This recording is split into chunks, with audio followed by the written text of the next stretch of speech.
Սիրելի հայրենակիցներ, բարև ձեզ, հիմա ես ձեր հետ ուզում եմ խոսել կարճ մի թեմայի մասին, որովհետև այս օրերին անձամբ ես ստանում եմ բազմաթիվ ահազանգեր միջին եւ փոքր բիզնեսի ներկայացուցիչներից, հիմնականում մարդկանցից, ովքեր զբաղված են գյուղատնտեսությամբ, ծաղիկի աճեցմամբ, գիտեք, որ Հայաստանի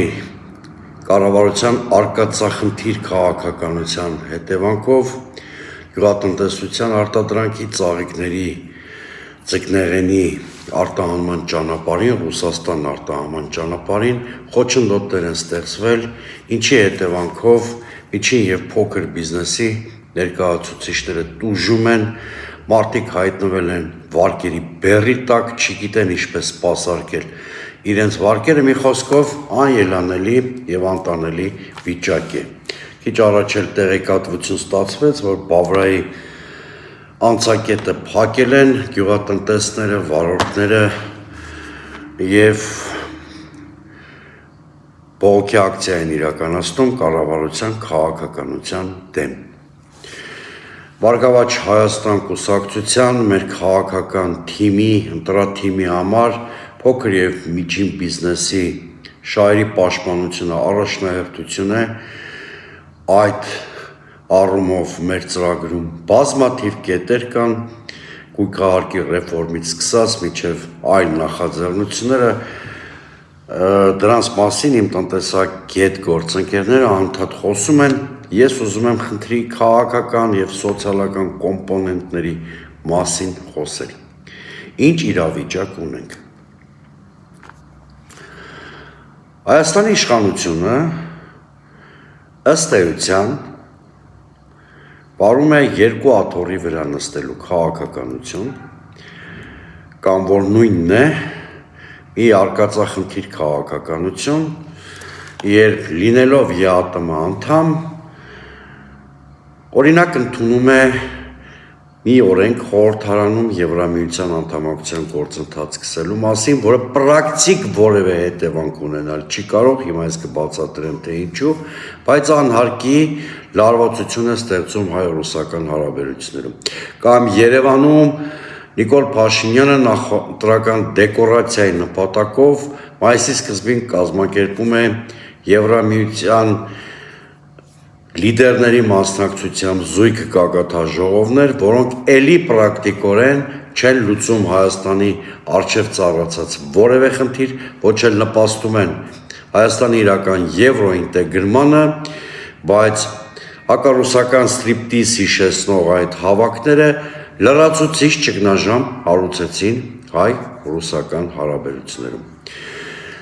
Սրա հետևանքով Նիկոլ Փաշինյանը չի տուժում, որը փորձում է այդ հակառուսականությունը վաճառել ժողովրդի վրա, այն փաթեթավորելով ինքնիշխանություն բարձրագույն բառով, ինչ ինքնիշխանության մասին ընդհանրապես կարող է խոսք գնալ, երբ Հայաստանի հետ առնչություն ունեցող բոլոր երկրները Նիկոլ Փաշինյանից հանրաքվե են պահանջում, օրինակ Իլհամ Ալիևը ասում է հանրաքվե արա սահմանադրությունը փոխի ԵԱՏՄ անդամ երկրների լիդերները ասում են հանրաքվե արա, որպեսզի ուրեմն կողմնորոշվեց ԵՄ-ում ես թե ԵԱՏՄ-ում ես, մի խոսքով այնքան Նիկոլ Փաշինյանի կառավարությունը արժանահավատություն եւ վստահություն չի ներշնչում մեր հակառակորդներին, նաեւ արտաքին գործընկերներին եւ նրանք Նիկոլ Փաշինյանի կառավարությունը այնքան է ճզմել Հայաստանի ինքնիշխանությունը, որ բոլորը նման կերպ են խոսում Հայաստանի հետ։ Հիմա ես հստակ ուզում եմ, սիրելի հայրենակիցներ, ձեզ բացատրել, որ Հայաստանը Եվրամիության անդամ դառնալու հեռանկար, նույնիսկ կարճաժամկետ հեռանկարում չունի։ Մենք ուղղակի չենք կարող պրակտիկ քաղաքականություն, որպես դիտարկել է հեռանկարը։ Բավարար է նայել Եվրամիության կոպային հանգեյնյան հռչակագրին, դրա չափանիշներին, Եվրամիության անդամ դառնալու համար պետք է ծովային ցամաքային սահման ունենալ Եվրամիության հետ, մենք դա չունենք, իսկ Վրաստանն ու Թուրքիան, ինչպես գիտեք, մոտ ապագայում Եվրամիության անդամ դառնալու հեռանկար չունեն, Եվրամիության պաշտոնյաները, չինովնիկները, Եվրախորհրդանի պատգամավորները շարունակ ասում են, որ մինչև 2030 թիվը նույնիսկ տեսականորեն Եվրամիությանը Հայաստանի անդամակցության հարց չի կարող քննարկվել։ Նրանց համար այս պահին առաջնահերթություն են Բալկանները, նույնիսկ Ուկրաինայի եւ Մոլդովայի հարցում չկա կոնսենսուս, նրանք անդամության տեխնացու եմ դրա համար եմ ասում, որ այդ երկրներին արագ կընդունեն Եվրամիություն։ Ի վերջո Բրյուսելում, եվրոպական այլ քաղաքներում տարբերակներ են փնտրում Ռուսաստանի հետ այս ճգնաժամային հարաբերությունները հաղթահարելու համար եւ ես չեմ կարծում, որ որևէ երկրի, հատկապես այդ սովետական որևէ երկրի Եվրամիության անդամակցության հեռանկար շատ իրական է։ Իսկ Հայաստանի մասով ընդհանրապես նման հեռանկար չկա, բայց Հայաստանի իշխանությունը տրվելով պատրանքներին, սպասարկելով իր մերկանցիլ քաղաքական նպատակները, անդառնալի վնաս է հասցնում Հայաստանի տնտեսությանը։ Եթե այս արկածախնդիր ընթացքը շարունակվի եւ ենթադրենք օրինակ էներգակիրները թանկանան, դա 15%-ով կրճատելու է մեր հնան։ Շուրջ 5 միլիարդ վնաս է կրելու Հայաստանը։ Նիկոլ Փաշինյանը այսօր խոստանում էր, որ արտահանողների վնասները կկոմպենսացնի եւ այլն, բացարձակ ստում է, սիրելի հայրենակիցներ, ստում է ձեր քվեներին տիրանալու, ձեր քվեները մուրալու նպատակով։ Միլիարդավոր դոլարներ հատուցելու հնարավորություն չունի Նիկոլ Փաշինյանը։ Ձեր ականջների համար հաճելի բաներ է ասում, որպեսզի ձեր քվեները կարողանա գրպանել։ Իհարկե ձեր մեծամասնությունը վստահ եմ իր հեքիաթներին այլևս չի հավատում, բայց ուզում եմ ասել, որ հայ-ռուսական հարաբերությունների ճգնաժամը, Ռուսաստանում Հայաստանի նկատմամբ տնտեսական քաղաքականության փիլիսոփայության վերանայումը Հայաստանի վրա նստելու է 5 միլիարդ դոլար։ Եթե նման գումարներ Հայաստանի կառավարությունը տնօրիներ, հենց այս կառավարության թեթև ձեռքով 8 միլիարդ դոլարով Հայաստանի պետական պարտքը չէր աճի։ Սիրելի հայրենակիցներ, դուք ունեք բացառիկ հնարավորություն ձեր մոտալուտ աղքատությունը,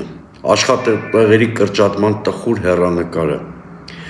տնտեսության կրճատման ահագնացող վտանգը կանխելու համար։ Եթե այս արկածախնդիր քաղաքականությունը շարունակվի, մեր տնտեսությունը կրճատվելու է, աշխատատեղեր են փակվելու։ Գազի հնարավոր թանկացումը բերելու է շղթայական էֆեկտով ամեն ինչի թանկացմանը եւ Հայաստանը հայտնվելու է շատ ծանր իրավիճակում, ժողովուրդը աղքատանալու է, եւ այս ամենը ոչ թե օբյեկտիվ պատճառներով է տեղի ունենալու, այլ միայն այն բանի համար, որ այդպիսին է Նիկոլ Փաշինյանի քմահաճույքը։ Այդպիսի գին մենք պիտի վճարենք, որպեսզի Նիկոլ Փաշինյանը կարողանա հակառուսականությունը շահագործելով վերարտադրել իր իշխանությունը։ Ես դες կոչ եմ անում։ Հերու չեն ընտրությունների օրը, մի քանի օրից մենք ճակատագրական ընտրության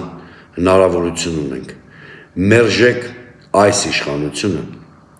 որպեսզի երկիրը տնտեսական եւ էներգետիկ կոլապսի եզրին չհայտնվի։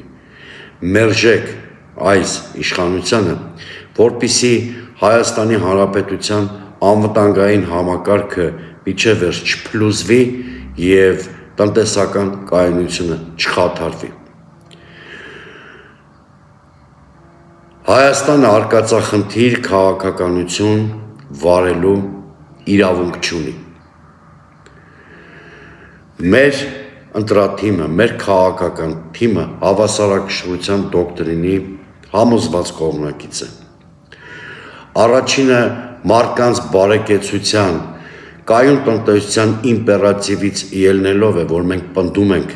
որ պետք է շարունակել եւ խորացնել դաշնակցային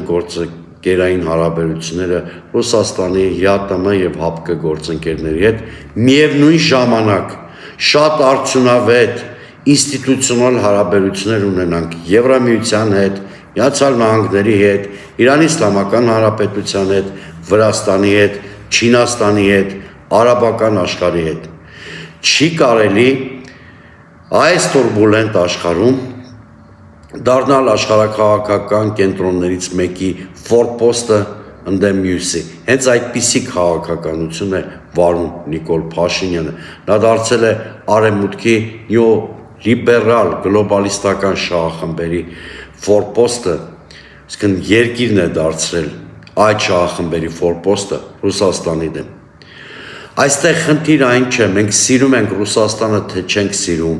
ինչ արժե համակարգ կամ աշխարհայացք ունենք։ Մենք պարտավոր ենք մտածել մեր տասնյակ հազարավոր հայրենակիցների բարեկեցության մասին։ Մենք պարտավոր ենք վերջ տալ արկածախնդրությանը, որպեսզի Հայաստանում աղքատությունը համատարած չդառնա, որպեսզի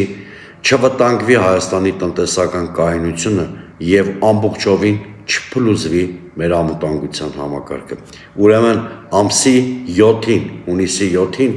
քվեարկեք համար 7-ին, որպեսզի մենք ունենանք արդյունավետ պետական կառավարում ի բարօրություն Հայաստանի։